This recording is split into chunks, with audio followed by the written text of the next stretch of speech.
अस्सलाम वालेकुम सर। वालेकुम अस्सलाम। ये 4586 कौन है? अस्सलाम वालेकुम सर।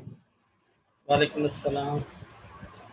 ये 4586 के नाम से। सर मैं हूँ आबिदा। अच्छा आबिदा, अपने नाम से इंटरव्यू करें अगली दफ़ा, ठीक है? पता नहीं ओके होता। सर। आप अपने माइक्स ऑफ कर लें प्लीज़। अच्छा, जब हम बात कर रहे थे क्लासिकल इकोनॉमिस्ट की, तो क्लासिकल और अब बताया था कि उन्होंने अटैक किया था जो इकोनॉमिक्स थी उन ज़माने में, और वो इकोनॉमिक्स थी उन लोगों की जिसको हम मर्चेंटलिस्ट कहते थे, जो ताजिर जिनको आप कहते थे, और जिनके पर्पसेस बड़े वाज़ेह थी, ठीक है? यानी वो ये कहते थे कि एक तो सोना इकट्ठा करें, ठीक है? बुलिनियर जिसको या बुलिनिस्ट कहते थे हम, वो कहते थे कि वो मुल्क ज़्यादा तरक्की याफ्ता होता है, पावरफुल होता है, जिसके पास जितना ज़्यादा गोल्ड होगा, सोना होगा, ठीक है? तो वो जो है ना इस बड़ा फॉर्म बिलीव रखते थे कि जी आप गोल्ड इकट्ठा करें। और दूसरी बात वो ये करते थे, ठीक है, कि जो गवर्नमेंट है, ठीक है, सॉरी, दूसरी बात वो ये करते थे कि जो स्टेट इंटरवेंशन है, यानी गवर्नमेंट का रोल है इकोनॉमी में, वो बहुत मजबूत है, या वो होना चाहिए, गवर्नमेंट का रोल बनता है इकोनॉमी में। तो ये दो चीज़ें जो थी वो क्लासिकल इकोनॉमिस्ट को हिट करती थी, ठीक है? They were against these two things, right? वो ये कहते थे, ठीक है, यही चीज़ को पढ़ेंगे फर्स्ट, ठीक है? और ये जो क्लासिकल इकोनॉमिस्ट है, ये यहाँ पे अगर आपको स्लाइड नज़र आ रही होगी, आई थिंक ये स्लाइड नज़र आ रही है आपको, classical macro economics output and employment. जी सर आ रही है। ओके, अच्छा, ये 1930s जो आपको बताया था, ग्रेट डिप्रेशन बताया था, ठीक है? और उसमें ये था कि मैक्रो इकोनॉमिक्स क्वेश्चन आए कि किस तरीके से जो बेरोज़गारी है, जो महंगाई है, लोगों को जॉब्स नहीं मिल रही, गुर्बत है, उसको किस तरह ख़त्म किया जाए। तो आपको फिर बताया था कि कीन्स ने किताब लिखी थी, general theory of employment, interest and money, और ये जो है ना ये बुक एक उसका बहुत बड़ा रोल था इसमें। ये जो कीन्स की बुक थी 1936 में, ठीक है? ये सारे इकोनॉमिस्ट थे, ठीक है, जिनको ये जो हमारे कीन्स साहब थे, ये क्लासिकल उनको कहते थे, और उनमें ये लोग शामिल थे, एडम स्मिथ था, डेविड रिगार्डो था, जॉन स्टीवर्ट मिल थे जिनकी किताब थी, एल्फ्रेड मार्शल थे, और पिगो जो है ना हमारे पास एक इकोनॉमिस्ट थी, उनकी बुक्स हैं। ये सारे क्लासिकल इकोनॉमिस्ट हैं, इनके जो नज़रियात थे उनको एक क्लासिकल इकोनॉमिस्ट कहते थे। अब ये सारी चीज़ें तो हुई, और ये क्लासिकल इकोनॉमिस्ट किसके अगेंस्ट आए थे? आपको पहले बताया था कि वो कहते थे कि गोल्ड जितना मुल्क में ज़्यादा होगा उतनी ही वो मुल्क जो है तरक्की याफ्ता होगा, और वो इतना ही पावरफुल मुल्क कंसिडर किया जाएगा।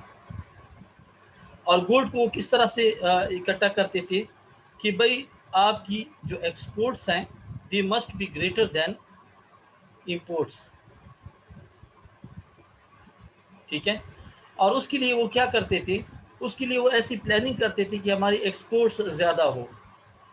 अच्छा, वो मुख्तलिफ प्रोग्राम्स इस तरह करते थे। मसलन अब एक्सपोर्ट्स को कैसे बढ़ाया जाए?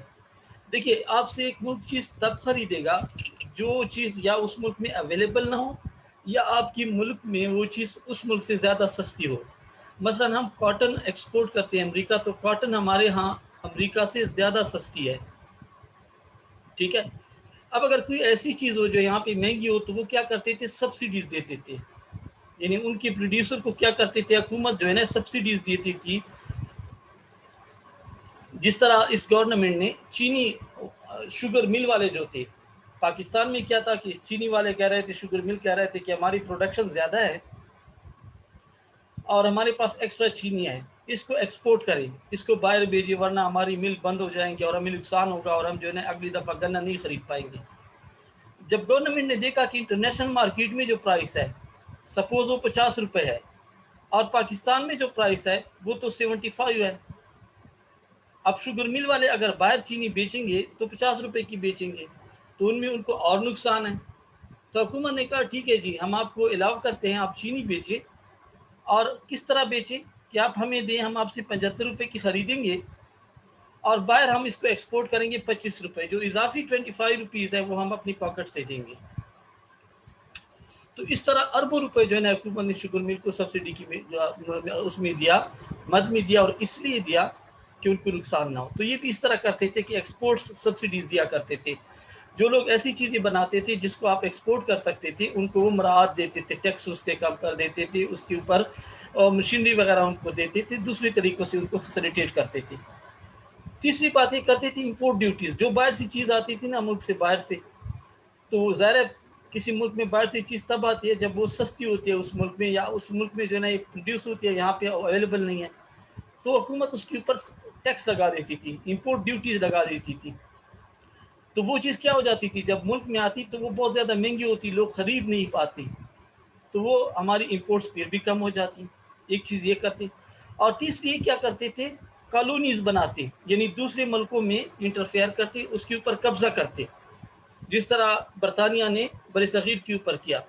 ये जो पाकिस्तान, हिंदुस्तान और बांग्लादेश इकट्ठे थे 1857 की जंग आज़ादी, और ये सारा कुछ ईस्ट इंडिया कंपनी, उन्होंने यहाँ पे क्यों कब्जा किया कि यहाँ की आबादी बहुत ज़्यादा थी, वहाँ पे इंडस्ट्री थी, वहाँ पे चीज़ें प्रोड्यूस हो रही थी, बिक नहीं रही थी, तो उनको एक मार्केट चाहिए, तो उसने यहाँ हिंदुस्तान पे कब्जा किया, यहाँ की जो लोकल इंडस्ट्री थी उसको तबाह किया और अपनी चीज़ें यहाँ पे बेचनी शुरू की। तो ये चीज़ें जो है ना मर्चेंटलिस्ट जो है ना ये करते थे। क्लासिकल इकोनॉमिस्ट इसके सारों के अगेंस्ट थे, वो कहते थे नहीं, ये जो पॉलिसी है ना ये गलत है, आप इस तरीके से चीज़ें नहीं कर सकते। ठीक है। क्लासिकल जो कहते थे वो कहते थे जी कि अगर आपने वाकई तरक्की करनी है तो वो इस तरीके से नहीं हो सकती कि आप किसी और का गला घोंटे। ठीक है, आप जो है ना इस तरीके से जो है ना गलत चीज़ें करें। वो कहते थे अगर आपने तरक्की करनी है तो आपने रियल फैक्टर्स को जो है ना क्या करना है, इंक्रीज करना है। ठीक है, तो वो जो क्लासिकल थे वो इस बात पे करते थे कि ये देखिए इंपॉर्टेंस ऑफ रियल फैक्टर्स, ये क्लासिकल इकोनॉमिस्ट है। Real factors in determining the wealth of Nations. वो कहते थे कि आप इस तरह नहीं कर सकते थे कि आप दूसरे मुल्कों पे कब्जा करें, ठीक है, आप इंपोर्ट ड्यूटीज़ करें, ठीक है, this is not the way to be wealthy. वो कहते थे आप रियल फैक्टर्स के ऊपर आए। रियल फैक्टर्स में वो किस चीज़ की बात करते थे, ठीक है, वो कहते थे कि जी आप जो है ना फैक्टर्स ऑफ प्रोडक्शंस को इंक्रीज करें।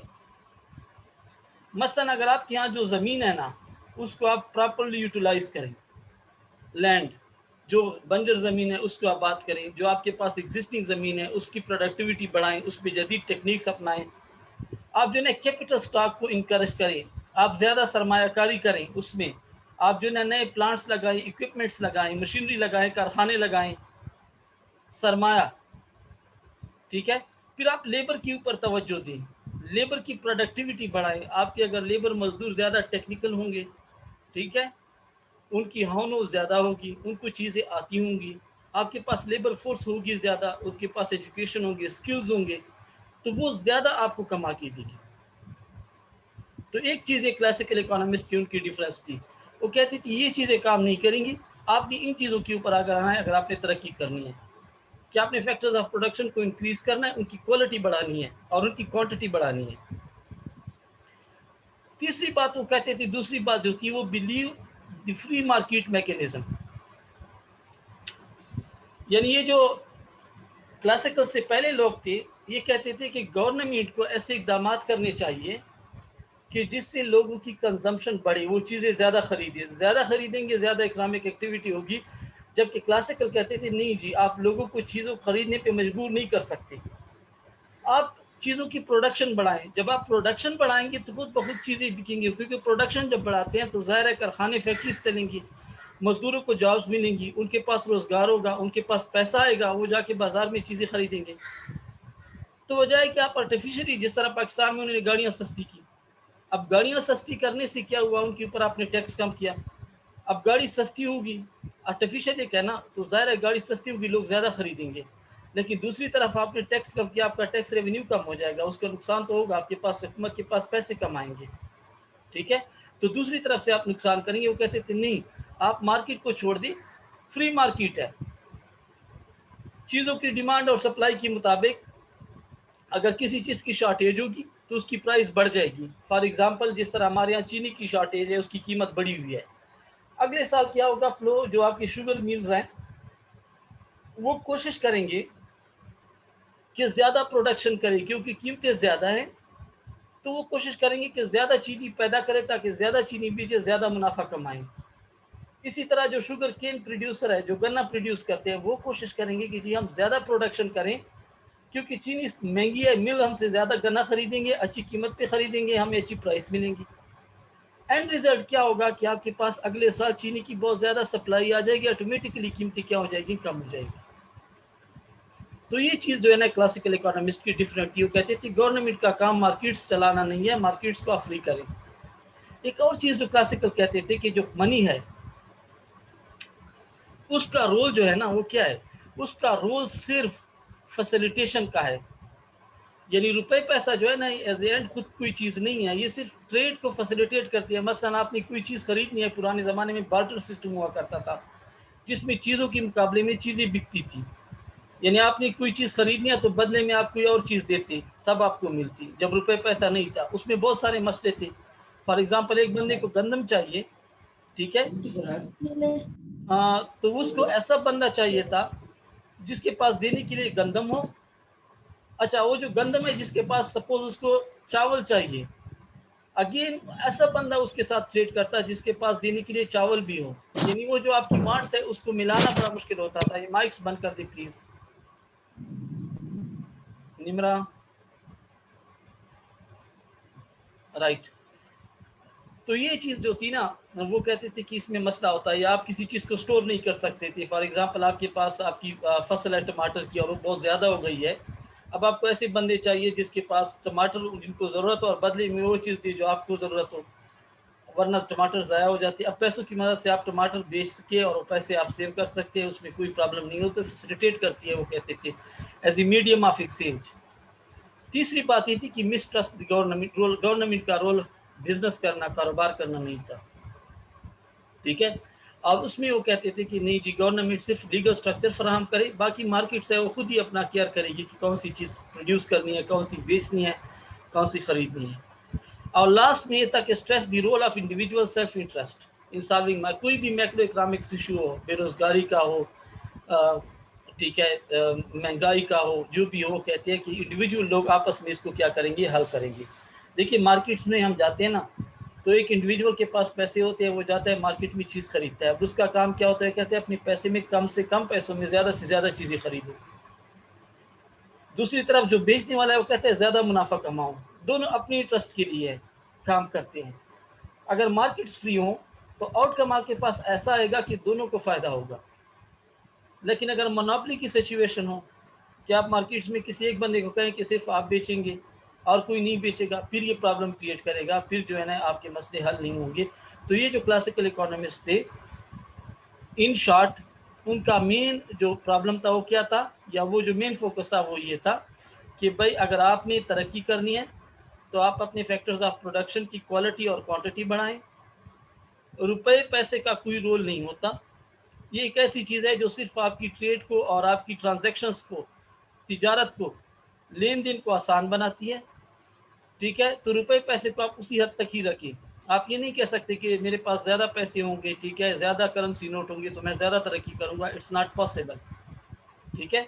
और तीसरी बात ये थी कि भाई गवर्नमेंट का रोल इकोनॉमी चलाना नहीं होता, ठीक है। इंडिविजुअल्स और मार्केट्स को आप ओपन करें, वो खुद ही जो है ना टेक केयर करेंगे। तो ये क्लासिकल थी। अब क्लासिकल थ्योरी की हम इसकी इक्विलिब्रियम की बात करते हैं, जो हमने कहा कि theory of employment and output.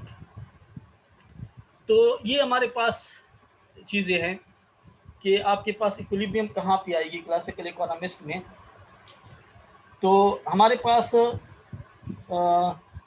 Classical economist में एक हमारे पास प्रोडक्शन है और लेबर मार्केट है, ठीक है।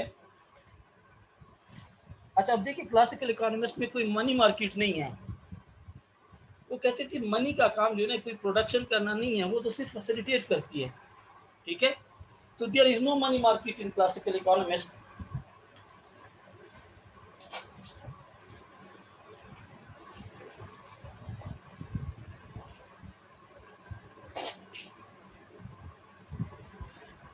अब इसकी बात करते हैं कि क्लासिकल इकोनॉमिस्ट में सबसे पहले क्या है, प्रोडक्शन फंक्शन। वो बेसिकली सिर्फ ये बात करते थे कि आपकी मुल्क में कितनी प्रोडक्शन होगी, कितनी चीज़ें प्रोड्यूस होंगी। वो कहते थे आपके पास कितनी चीज़ें प्रोड्यूस होंगी ये डिपेंड करता है कि आपकी मुल्क में कितनी लेबर है। देखिए रियल चीज़ों की बात हो रही है, लेबर एक रियल चीज़ है, प्रोडक्शन एक रियल फैक्टर है। मनी जो है वो नॉमिनल एक वेरिएबल है। जिस तरह हमने उस वक्त बात की थी नॉमिनल और रियल जीडीपी और नॉमिनल अपने इन्फ्लेशन की बात की थी, जो कि सिर्फ प्राइस इंक्रीज की वजह से होता है। रियल की हमने बात की थी कि जब चीज़ों की क्वांटिटी मिकदार बढ़ेगी। तो अब हम आते हैं क्लासिकल थ्योरी की प्रोडक्शन की, कितनी मुल्क में प्रोडक्शन होगी, किस पॉइंट पे होगी प्रोडक्शन, किस तरह बढ़ती है और कैसे प्रोडक्शन होती है। तो क्लासिकल मॉडल में एक हमारे पास चीज़ है जिसको हम कहते हैं प्रोडक्शन फंक्शन। अच्छा, इसका सिंपल क्या है कि relationship between output and input is called production, ठीक है। जिस तरह आप चाय बनाते हैं ना, तो चाय एक प्रोडक्ट है फाइनल, और इसकी इनपुट्स क्या होते हैं कि उसमें हम पानी लेते हैं, दूध लेते हैं, चाय की पत्ती लेते हैं, इलायची वगैरह आप शामिल करें, दीज आर दी इनपुट्स। इनके दरमियान रिलेशनशिप कितनी है, यानी कितनी आप इनपुट्स लेंगे तो कितनी प्रोडक्शन होगी। अगर आपने प्रोडक्शन बढ़ानी है तो कौन सी चीज़ आप बढ़ा सकते हैं, कौन सी चीज़ आप कम करें, तो उसका प्रोडक्शन के ऊपर क्या इफेक्ट आता है। ये जो प्रोडक्शन और इनपुट्स के दरमियान रिलेशनशिप है, ठीक है, इसको यहाँ एक लफ्ज़ है between total output and total input assuming given technology. अच्छा, ये टेक्निकल रिलेशनशिप होती है। एक बात और सुने, जो इनपुट्स और आउटपुट के दरमियान रिलेशनशिप होती है, टेक्निकल का मतलब ये होता है कि आप एक खास मिकदार में इनपुट्स को कंबाइन करेंगे तभी प्रोडक्शन होगी।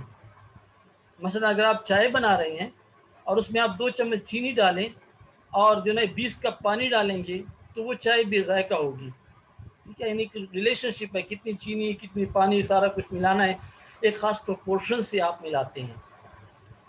तो ये जो आउटपुट है ये आप प्रोड्यूस करते हैं किसी इनपुट से। अब क्लासिकल मॉडल में हमारे पास ये प्रोडक्शन फंक्शन है, y is equal to F K N. यहाँ पे y जो है ये आपके पास टोटल आउटपुट है, ठीक है, जो आपकी प्रोडक्शन है। अच्छा, के आपके पास कैपिटल स्टॉक है। कैपिटल स्टॉक में आपके पास क्या आ जाती है, मशीनरी आ जाती है, प्लांट्स आ जाते हैं, यानी आपका जो फार्म है, जो कारखाना है, जो फैक्ट्री है, इक्विपमेंट आ जाती है। ये सारी आपके पास क्या है, कैपिटल स्टॉक है। और एन हमारे पास है क्वांटिटी ऑफ लेबर, कितने मजदूर हैं आपके पास। और जो एफ है ये रिलेशनशिप है, ठीक है, यानी वो कितनी इनपुट्स आप यूज करेंगे तो इससे कितनी प्रोडक्शन होगी, एफ उसको शो करता है। लेट सपोज अगर आप जो है ना, सपोज मैं ये कहता हूँ जी कि अगर आपके पास, अगर आप इनपुट्स को 5% बढ़ाते हैं सपोज, यानी आधी बढ़ा लेते हैं और प्रोडक्शन आपकी डबल हो जाती है, तो इसको हम क्या कहेंगे, एफ की वैल्यू क्या हो जाएगी, 2 हो जाएगी। यानी इनपुट्स बढ़ाने से आपकी आउटपुट क्या हो जाती है, डबल हो जाती है। सो एफ उस रिलेशनशिप को, कितनी इनपुट से कितनी आउटपुट होगी, एफ उसको शो करता है, फंक्शन है ये, ठीक है। अच्छा, अब यहाँ पे क्लासिकल मॉडल में हमारे पास जो प्रोडक्शन है वो कहते हैं वो डिपेंड करती है आपकी कैपिटल पे, ठीक है, और आपकी लेबर पे, कि आपके पास कितनी मशीनरी है, कितनी इक्विपमेंट्स हैं और लेबर कितनी। जिस तरह आप एक ज़मीन का टुकड़ा है उस पर आप काश्तकारी करती हैं, तो आपने कितने मजदूर उसके ऊपर लगाए हैं, एन आपके पास नंबर ऑफ लेबर हो जाएंगे। और क्या आपके पास इक्विपमेंट है, फॉर एग्जांपल आप उसके ऊपर ट्रैक्टर यूज़ करते हैं, आप उसके ऊपर स्प्रे मशीन यूज़ करते हैं, आप उसके ऊपर थ्रेशर यूज़ करते हैं, ठीक है, जो आप मशीनरी उसके ऊपर अप्लाई करते हैं। अच्छा, यहाँ पे क्लासिकल मॉडल में हम एक चीज़ और इज्यूम करते हैं, क्योंकि ये शॉर्ट रन मॉडल्स हैं, तो हम उसमें ये कहते हैं बच्चों की, क्लासिकल्स कहते हैं कि अगर आपने प्रोडक्शन को बढ़ाना है शॉर्ट रन में, तो आप प्रोडक्शन को सिर्फ एक तरीके से बढ़ा सकते हैं, और वो ये है कि शॉर्ट रन में आपका कैपिटल जो है ना वो कांस्टेंट रहता है। इसके ऊपर आगे एक बार इस तरह डालेंगे, यानी शॉर्ट रन में आपके लिए पॉसिबल नहीं होता कि आप प्लांट एंड इक्विपमेंट्स को बढ़ा सकें, ठीक है। फॉर एग्जांपल सीमेंट की एक फैक्ट्री है, ठीक है, और उसकी प्रोडक्शन जो है 50,000 टन है, वो प्रोड्यूस करता है मंथली या जो भी है। अब गवर्नमेंट ने किसी मोटरवे या प्रोजेक्ट का ऐलान किया और सीमेंट की डिमांड बहुत ज़्यादा बढ़ गई, ठीक है, सीमेंट की डिमांड बढ़ गई। लेकिन आपकी देखिए सीमेंट की नई फैक्ट्री लगाना या आपकी अपनी प्रोडक्शन को डबल करना, सपोज 50 से 1 लाख पे लेके जाना, वो शॉर्ट रन में पॉसिबल नहीं होता, 1 महीने में 2 महीने में पॉसिबल नहीं होता। इसके ऊपर थोड़ा टाइम चाहिए, क्योंकि जब आप नई फैक्ट्री लगाएंगे सीमेंट की, नया प्लांट बनाएंगे, तो वो एक दिन में नहीं बनता, उसके ऊपर टाइम लगता है, मशीनरी मंगवानी होती है, ज़मीन लेनी होती है, उसके ऊपर उसको बनाना होता है, उसके लिए लेबर हायर करनी होती है। तो आप शॉर्ट रन में उसको बढ़ा नहीं सकते उसकी कैपेसिटी को। हाँ, आप एक काम कर सकते हैं कि आपके पास जो मजदूर है, लेबर, उसको आप बढ़ा सकते हैं कि आप मजदूर बढ़ाएं, फ़ौरन आप ऐड दे देंगे हमें कि वो जो आपका एग्जिस्टिंग प्लांट है उसमें आप नंबर ऑफ शिफ्ट इंक्रीज कर दें, ठीक है, या आप ज़्यादा मजदूर हायर करें, उनकी वर्किंग टाइम को बढ़ा दें ताकि वो ज़्यादा मेहनत करें और प्रोडक्शन को जो है 50 से एटलीस्ट 55,000 पे ले जाएं। तो शॉर्ट रन में पॉसिबल होता है ओनली बाय चेंजिंग लेबर। यानी लेबर आपका वेरिएबल इनपुट होता है। देखिए इसकी सिंपल सी एग्जांपल ले, अगर नमन यूनिवर्सिटी में 50,000, सपोज लेट सपोज 10,000 स्टूडेंट आते हैं एडमिशन के लिए, और किसी वजह से अगले सेमेस्टर में 10 के बजाय 20,000 लोग अप्लाई करें, क्या नमल के लिए पॉसिबल है कि उन सारे लोगों को एकोमोडेट करें एग्जिस्टिंग बिल्डिंग में? नो। अगर आप और ज़्यादा स्टूडेंट को लेना चाहते हैं तो आपको नई बिल्डिंग बनानी होगी, और वो नई बिल्डिंग में ज़ाहिर है महीने लगेंगे, साल लगेंगे, वो एक दिन में नहीं बनती। हाँ, नमल एक काम कर सकती है कि अगर वो 10,000 स्टूडेंट को इनरोल करती थी तो 10 के बजाय 12,000 कर ले, यानी जो एग्जिस्टिंग रिसोर्सेज है, क्लास में 40 बच्चे हैं उसको 50 कर दे, सेक्शंस बढ़ा दें। टीचर्स आप हायर कर सकते हैं शॉर्ट टर्म में, ठीक है, ऐड देंगे, हफ्ते 2 हफ्ते महीने में आप नई टीचर्स देने, लेबर फोर्स आप हायर कर सकते हैं। तो आप कुछ हद तक प्रोडक्शन को बढ़ा सकते हैं, 10 से 12,000 कर सकते हैं। लेकिन अगर आपने सारे स्टूडेंट 20,000 को ही इनरोल करना है, you need more buildings, you know more departments, ठीक है, उसके ऊपर फिर क्या होता है, टाइम लगता है। तो शॉर्ट रन में आपके पास कैपिटल क्या होता है, इसको हम कहते हैं कि इज फिक्स्ड। दूसरी बात जो है ना, टेक्नोलॉजी की, ज़ाहिर है प्रोडक्शन आपकी टेक्नोलॉजी पे भी डिपेंड करती है। अगर आप ज़्यादा अच्छी टेक्नोलॉजी यूज़ करेंगे, ठीक है, बेहतर टेक्नोलॉजी यूज़ करेंगे, तो ज़ाहिर है विद द गिवन इनपुट आप ज़्यादा प्रोडक्शन कर सकते हैं।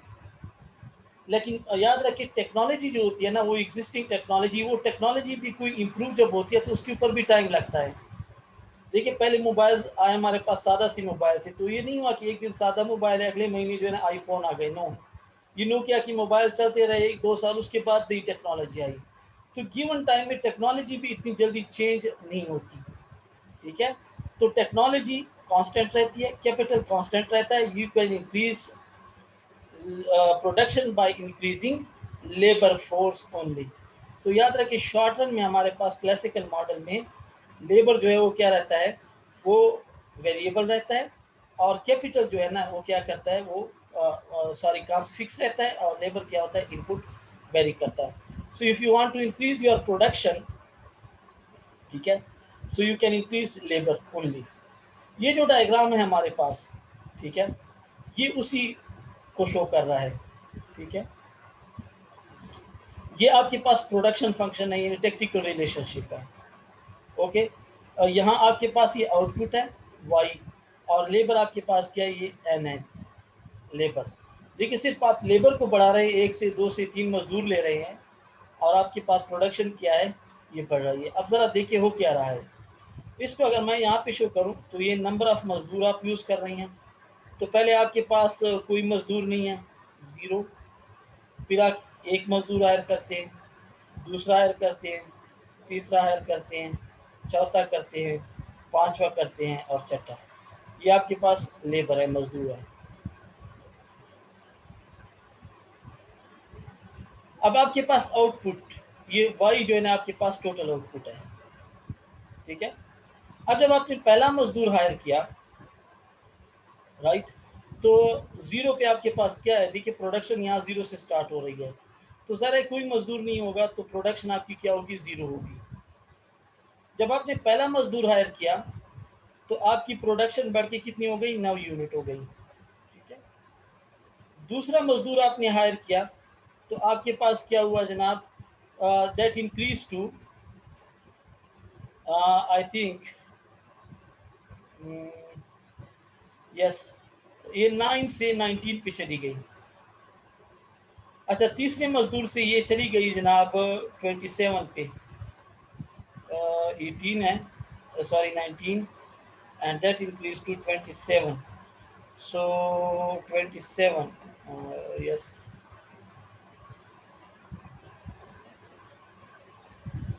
ये सॉरी ये 10 होगी, इसको आप 10 करें। एक मिनट,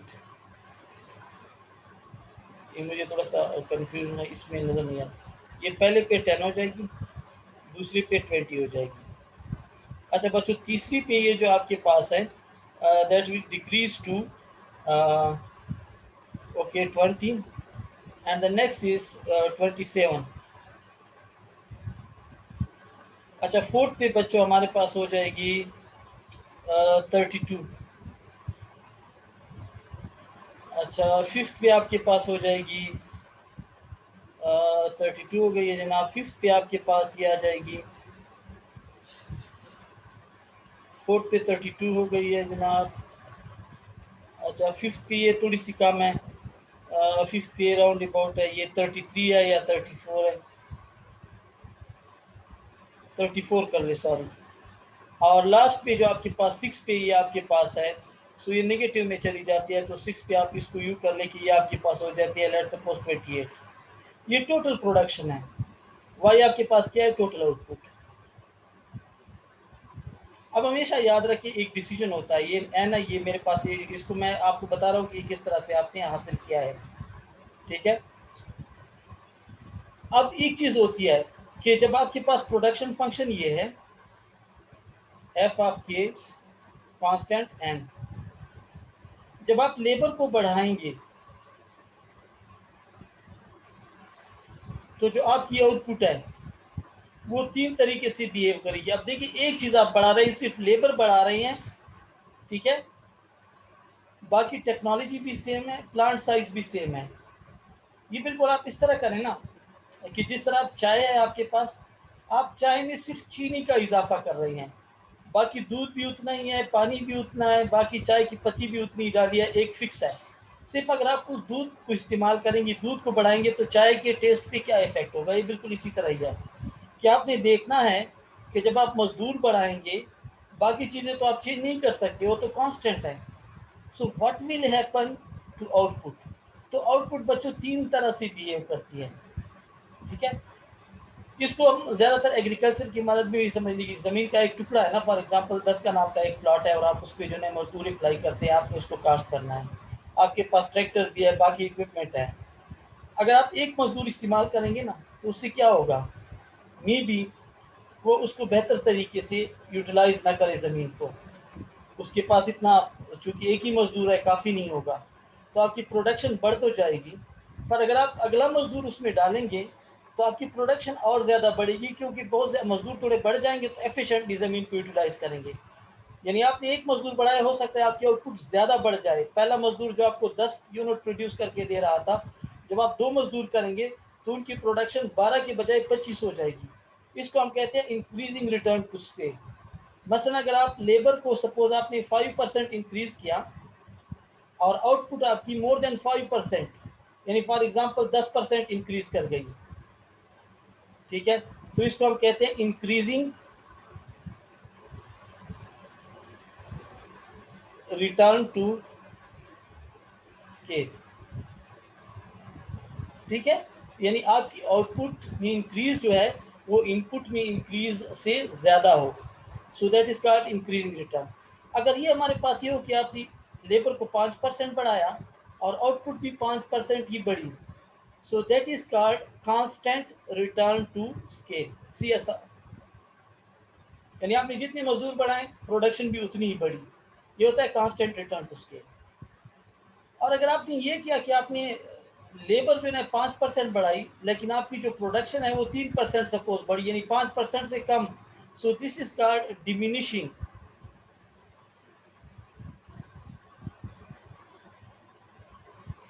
रिटर्न टू स्केल, ठीक है। तो यहाँ पे इसको डिपिक्ट किया गया है कि आपकी प्रोडक्शन पहले बहुत तेजी से बढ़ती है जब आप लेबर को बढ़ाते हैं, एक टाइम आता है जब उसमें जो रफ्तार है बढ़ने की वो कांस्टेंट हो जाती है, और अगर आप और ज़्यादा मजदूर बढ़ाएंगे तो आपकी जो आउटपुट होती है वो क्या हो जाती है, नेगेटिव चली जाती है, कम होना शुरू हो जाती है। देखिए ज़मीन का 10 कनाल का टुकड़ा, अगर आप उस पर मजदूर पहले बढ़ाएंगे तो आपकी प्रोडक्शन अच्छी बढ़ेगी, ज़्यादा अच्छा यूटिलाइज करेंगे। लेकिन देखिए ज़मीन एक फिक्स चीज़ है, उसकी एक क्या कहते हैं, एक मयार है, एक फर्टिलिटी की एक लिमिट है।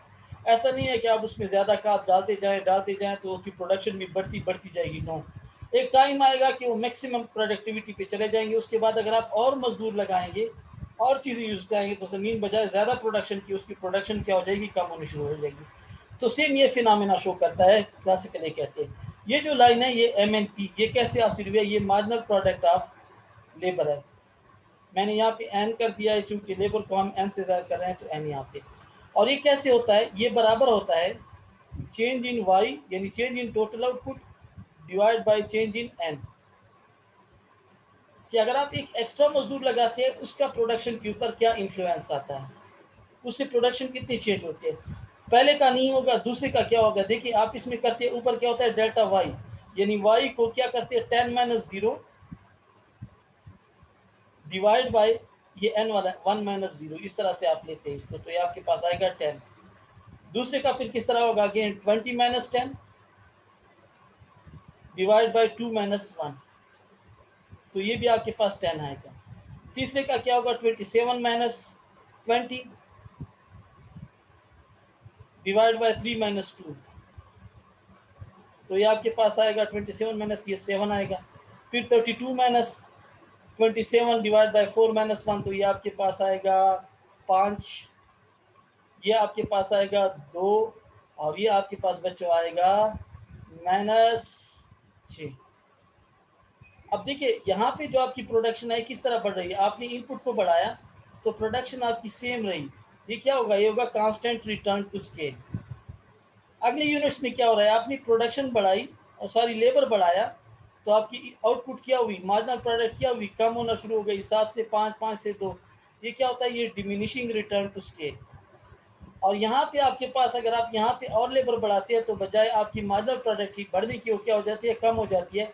तो इसको हम कहते हैं नेगेटिव रिटर्न टू स्केल।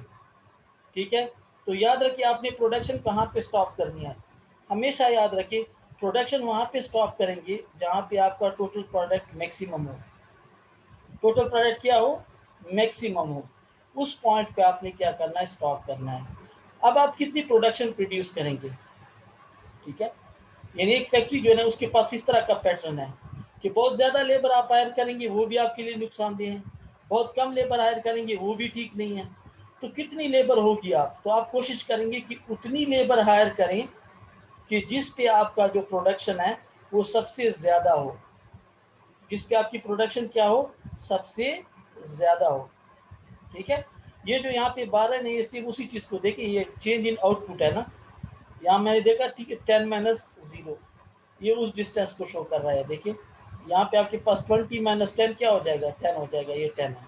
और ये चेंज इन लेबर है, देखिए आपने यहाँ पे एक मजदूर था, अब आप कितनी यूज़ कर रहे हैं 2, तो 2 - 1 क्या आ जाएगा 1। और ये इसको इसका स्लोप कहते हैं इसको, प्रोडक्शन फंक्शन का। अब सवाल ये है कि प्रोडक्शन कहाँ पे होगी, तो वो डिपेंड करता है कि आप कितनी लेबर हायर करते हैं। आप कोशिश करेंगे कि उतने मजदूर हायर करें कि आपकी प्रोडक्शन सबसे ज़्यादा हो। ठीक है, तो क्लासिकल कहते हैं कि you should reduce at the point where total product is maximum. ठीक है, in other words where your marginal product is exactly 0। यानी आप उस वक्त तक मजदूर हायर करते जाएं, देखते जाएं कि क्या नया मजदूर हायर करने से प्रोडक्शन बढ़ रही है।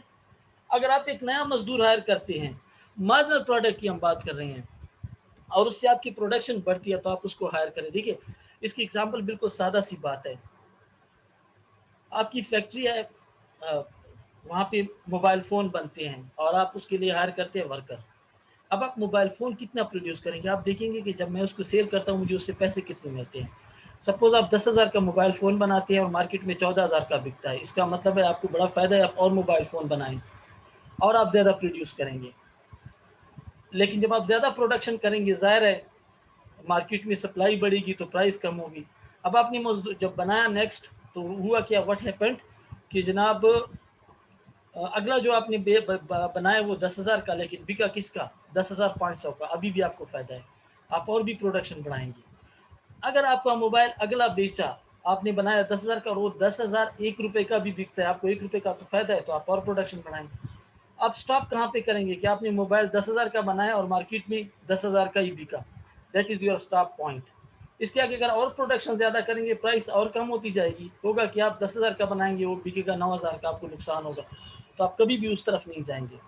तो प्रोडक्शन में आप लेबर उस वक्त तक हायर करेंगे जब तक अगला मजदूर आपको कुछ ना कुछ बना के दे रहा है, यानी उसका मार्जिन आपके पास आ रहा है, कुछ प्रोडक्शन में उसका कंट्रीब्यूशन है।